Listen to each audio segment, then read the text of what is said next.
What's up guys, I'm Ronnie. Welcome back to the ZR-7S project series. In this episode we're going to do what I talked about last time, which is working on safety for the bike, and we are going to rebuild this caliper.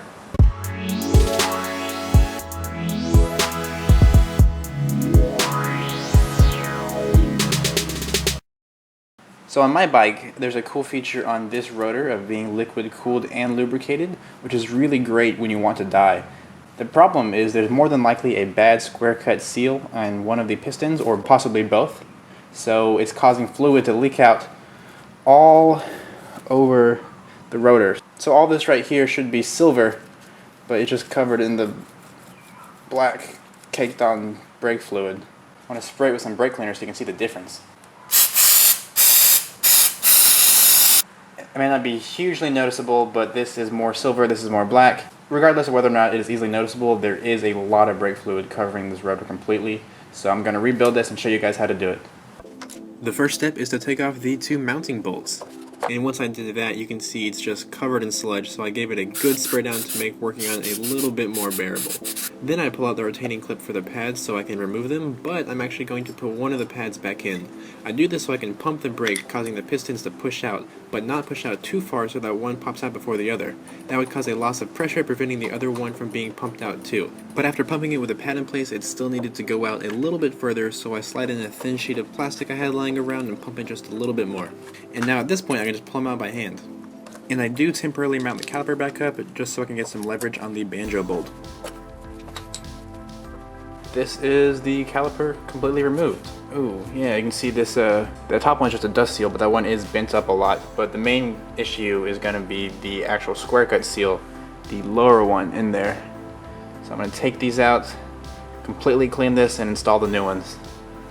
Like I said in the carburetor cleaning episode, it is really easy to get aerosol-based solvents in your eye while spraying this stuff, so eye protection is important, so I do recommend doing that.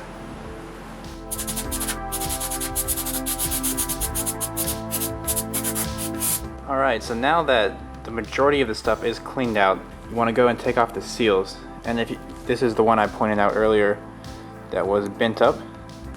And this is just a dust seal, but because it's bent up, it's probably what got contaminants in there that messed up the actual square cut seal. So once that one is out, I go ahead and pull the rest out too.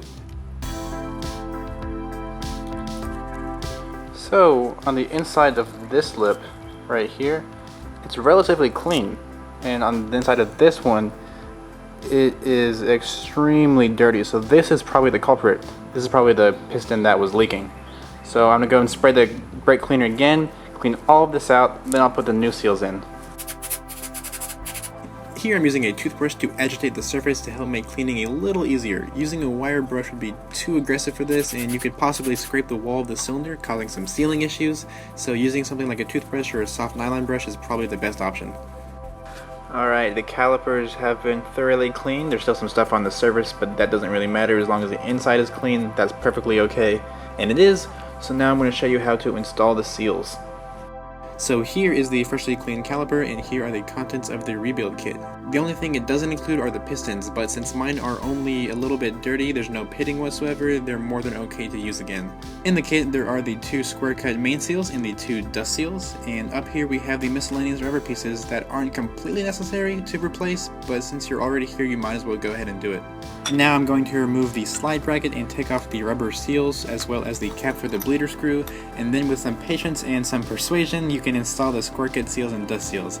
Make sure that you don't get any debris in here while you're doing this, or else you're probably going to be back here doing the same thing in the near future. And after giving the pistons a good cleaning with brake clean, a toothbrush, and a rag, I coat them in brake fluid to help lubricate them as they slide in. This way no seals get twisted or pop out. Then the last thing for the caliper assembly is to grease up the slide bracket and reinstall it along with the seals. Then just screw on the bleeder screw along with the bleeder screw cap, and now it's ready to install.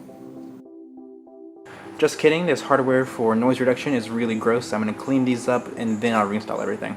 Once those are good and clean, I put them back on the caliper and give the rotor a good cleaning too. After cleaning the pads off camera, I reinstall them along with the retainer pin, and from here it's just the reverse of taking it off.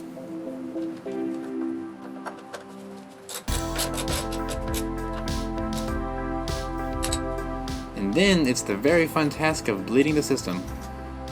And once that's taken care of, I clean up the mess I made, back the bike out of the garage, and give it a good cleaning.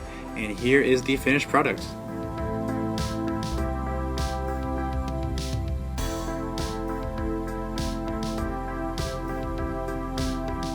Okay, so everything looks good. I torqued the bolts to spec off camera and I just cleaned the rotor as you saw. But I won't know until for sure that it actually functions well until I go for a ride. I mean, it stopped when I was backing out of the garage, but I need to actually go for an actual ride to make sure it works. So I'm gonna do that right now. And it's possible that some of you may like how the bike sounds right now, but I'm actually not a fan of running with no muffler, so I do plan to do an exhaust video in the near future, so be on the lookout for that coming soon.